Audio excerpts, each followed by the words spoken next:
bow my heart before a living God. I bow my knee before your throne. I lay my hopes and dreams before a holy King. Come and make me your own. Give me a humble heart. Make me pure and true. Give me a humble heart. Make me more like you. My dear friends, today we are in the 22nd Sunday of the ordinary season. We all know Taj Mahal.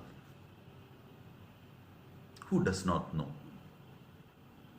The most ancient, beautiful monument of our country. There is an inscription at the entrance of this monument, Taj Mahal. It is written, "It is a love poem written in marbles." Yes, my dear friends, it's a masterpiece. But despite its beauty, it's unfit for humans. The human habitation can't take place because it is a tomb of two persons, Emperor Shahjahan and his wife Mumtaz Mahal.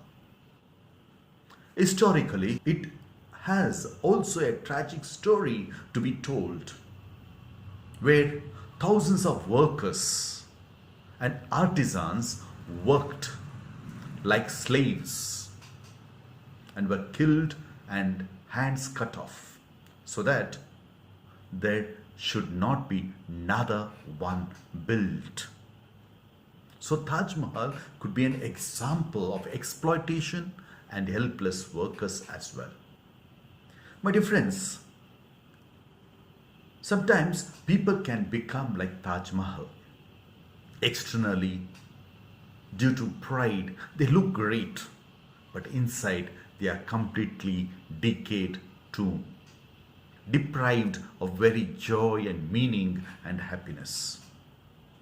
My dear friends, the Pharisees in today's gospel can be example of such people. It is against this background Jesus tells us about three values, namely humility, simplicity, and love for the poor.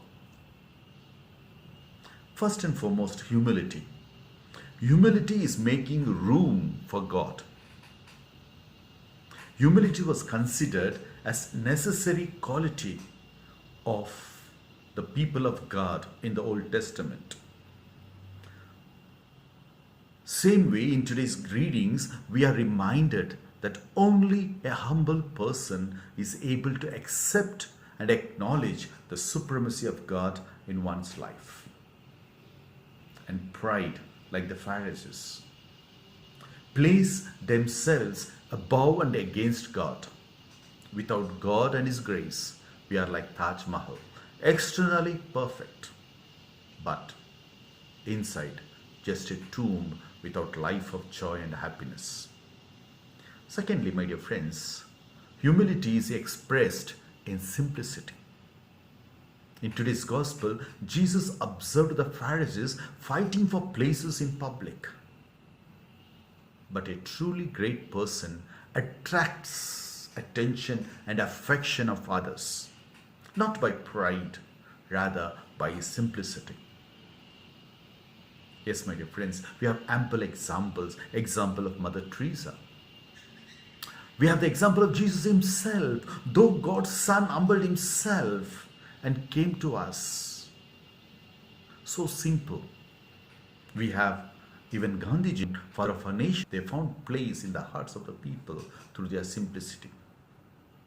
Thirdly, my dear friends, humility fosters solidarity with the poor. A humble person can recognize the dignity of every human person and deal with them with respect. Pride takes away us from people, and humility brings us closer to people. Yes, my dear friends, today's reading exhorts us to be simple, humble, and have love for the poor. In the Eucharist, we must meet Jesus. In the Word of God, we recognize Jesus, the model of humility. Let us seek for His grace so that we may not be like Taj Mahal, externally beautiful, perfect, but just a piece of God's creation we are. But we need people to be filled with God's love and peace. Let us be one, my dear friends. Be humble, simple, and have always respect for the poor and keep up the dignity of every human person.